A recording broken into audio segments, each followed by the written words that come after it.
धन्यवाद मोर समस्त स्नेहर आत्मा मानंकु। मोर आजिर टॉपिक टी होछि मोर आत्मार यात्रा। मो आत्मा मो आज पर्यंत बहुत दिन हला ऑडियो बनै नहीं कहीं ना मो मार्च 1 तारीख रे बेंगलोर रो भुवनेश्वर आसुथिली। बेंगलोर रो भुवनेश्वर आसीबा समय रे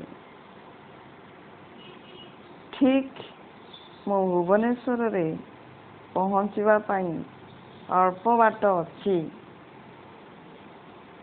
मो बसी बेले ट्रेन रे मो हाथ रे एक पानी बोतल उपरू जनकर बैग रो पड़ीगला, जहा फल रे मो हाथ माड़ हो गला। हाथटी झाईना लगिला किंतु मु भाविली हाथटी माड़ हला हाँ बेसी किछि एमती हेनी हेई नथिबो। तो घरे पहुँचला परे हाथटी मोर धीरे धीरे फुलिबा को आरंभ कला। फुलिकी टिके पेन हला। मु कहिली मोर पुओ को हाँ एमिति कौन माड़ हुएनि कि माड़ होउछि समस्तंकर माड़ होउछि मोर भी हेछि बेसी किछि नाही ये भल हो जिवो। 2 दिन पर्यंत से फुला कमिलानी किंतु पेन एते जोर रे हेउ न थाए। पुओ कहिला नाई मामा आमे डाक्तर को टिके देखे दबा। मो पुओ सहित डाक्तर को पाखक गली हाथ डाक्तर को देखली। डॉक्टर कहले एक्सरे करिया पई हाथर। आमे हाथर एक्सरे कलु। एक्सरे कला परे जना पड़िला जे हाथर कच्चीर हाड़ भांगी जाइछि। डॉक्टर कहले जे याको ऑपरेशन करिया को पड़िबो आउ गोटे प्लेट मध्य लगेबा को पड़िबो। मु आश्चर्य हेली हाड़टी भांगी जाइछि मोर।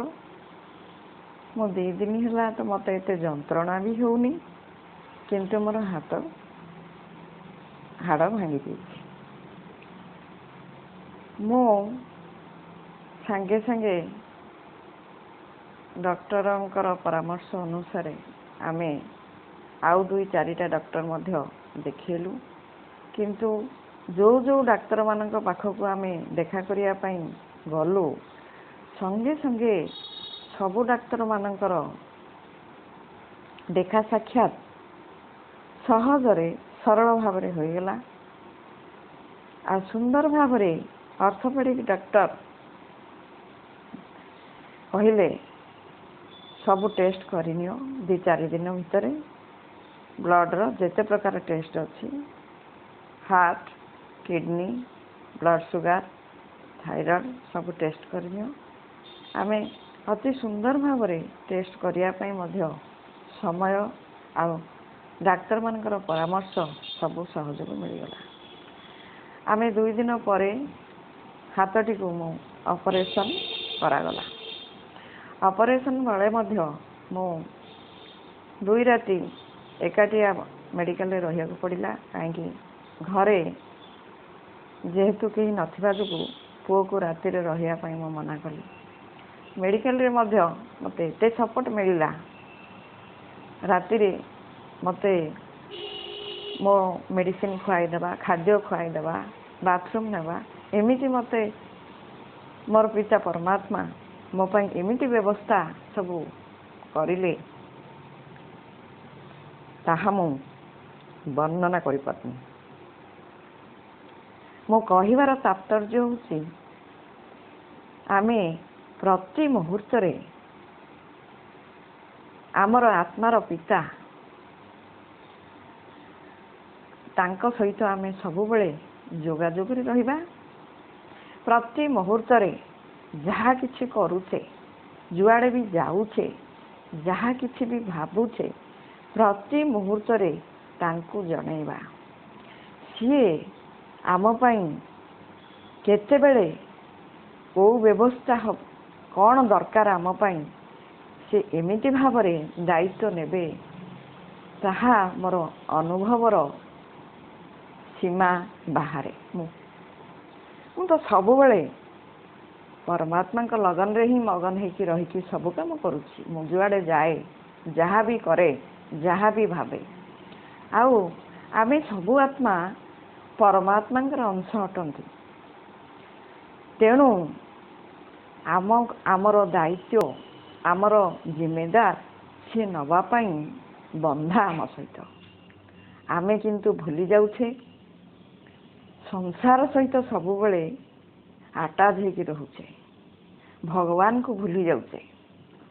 ତେଣୁକରି ଆମକୁ ଭଗବାନ କେମିତି ସାହାଯ୍ୟ କରିବେ ଭାବି ନେବା ଦରକାର। ଆମ ଜୀବନରେ ଯେତେବେଳେ ସବୁ କୋଉଆଡ଼ୁ କିଛି ପରିସ୍ଥିତି ମାନ ଆସିବ, ଆମର ସେହି ଶୂନ୍ୟସ୍ଥାନ ମାନଙ୍କୁ ପୂରଣ କରିବା ପାଇଁ ପରମାତ୍ମା ଆଉ ପ୍ରକୃତି ମା ସବୁ ଶକ୍ତିମାନଙ୍କୁ ପଠାଇ ପୂରଣ କରିବାକୁ ଲାଗି ପଡ଼ିବେ। ତେଣୁକରି ଆମେ ସବୁବେଳେ ନିଜକୁ ଦେହ ଭାବିବାନି। ଦେହ ଭିତରେ ମୁଁ ଆତ୍ମା ରହୁଛି, ଆଉ ମୋର ପିତା ପରମାତ୍ମା ସବୁବେଳେ ମୋ ଉପରେ ନଜର, ଖ୍ୟାଲ, ଅନ୍ଦାଜ ରଖିଛନ୍ତି। ତେଣୁକରି ମୁଁ ସବୁବେଳେ ତାଙ୍କୁ ମୋର ଭଲ ମନ୍ଦ ସବୁ ଜଣେଇବି।